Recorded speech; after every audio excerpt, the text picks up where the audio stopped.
Yeah. Okay, whenever he's ready. Yeah, South Africa and Africa has got incredible creativity that people in Europe and the US marvel at. Hi, this is Wouter Kellerman and this is my Forbes Africa interview.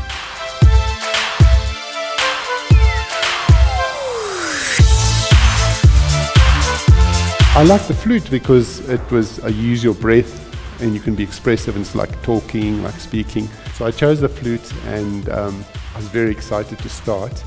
And then my teacher was sick for the first lesson, and my mom was scared we're going to break the flute if we assemble it. So every day I would just open the flute case and look at the flute and wonder what it would sound like, how would it feel to play it. Close the case, and then an hour later I'll open the case again. So by the time my first lesson came around, I was raring to go. I just couldn't wait. I wanted to study music, but we didn't have money for me to go to university, so I had to study something I could get a bursary for. So my other talent is maths. So yeah, maths and music often go together, they say. Well, in my case, that was very much the situation. So I was offered a bursary to study engineering. I started my own company, engineering software company, and thought that will give me the freedom to play more flute. And then after a while, I decided, no, I want to be a full-time musician. But this ran out of money within 6 months. So I had to go back to engineering, and in the meanwhile I got married. I got married young, had kids. I had custody over the kids. So I had to look after them and financially look after them as well. And so every time I tried to swap over to being a full-time musician, it didn't work. I couldn't travel away from home. I had to be there for the kids. And the money just wasn't enough. The music, and so basically I tried that every few years and basically had to wait 20 years. I waited 20 years. And finally, when I decided to give up my engineering business at age 44 and to become a full-time flute player, people thought I was crazy, you know. But it's something that I did have absolutely no doubt that I wanted to do. I've just been waiting.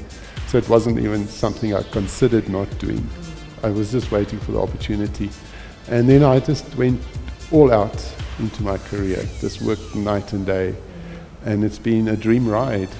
I remember sitting at the breakfast table with my kids and they said, Dad, what would you like to achieve?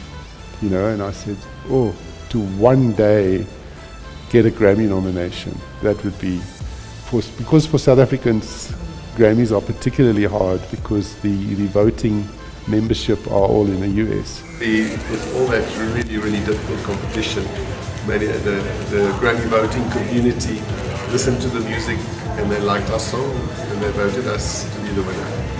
We never thought we'll get a nomination. So that night when we heard it was just a mind-blowing experience, and we were just so happy. Winds of sound. It goes to myriad. Wouter counting shots between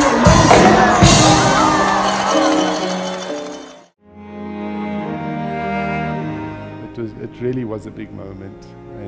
And so on the night before the Grammys at the Biltmore Hotel where everybody hangs out, we went to the bar and there were all the nominees for our category were there, and we just had a fantastic time connecting. And Peter Cater, who was this nominee, said to me, have you got a speech prepared? And I said, no, because I mean, we're not going to win.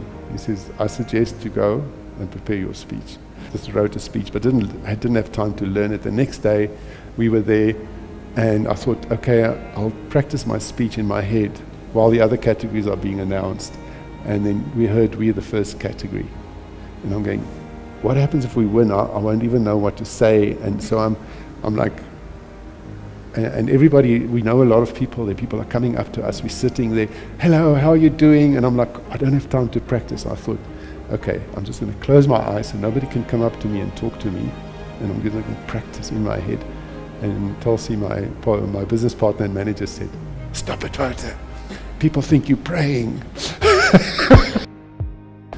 And then the second time we won was, I decided last year to collaborate with South African artists, because I've done a lot of collaborations overseas and some local, but I thought, let me do something really big locally.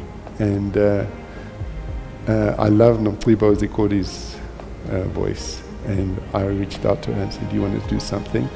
She said yes, and Zakes van Tweenie and I had been also talking for a number of years about possibly doing something together. So I said, let's do a song, and they were both keen, and we put it together. And I think because we were from 3 different genres, there was a uniqueness about the song.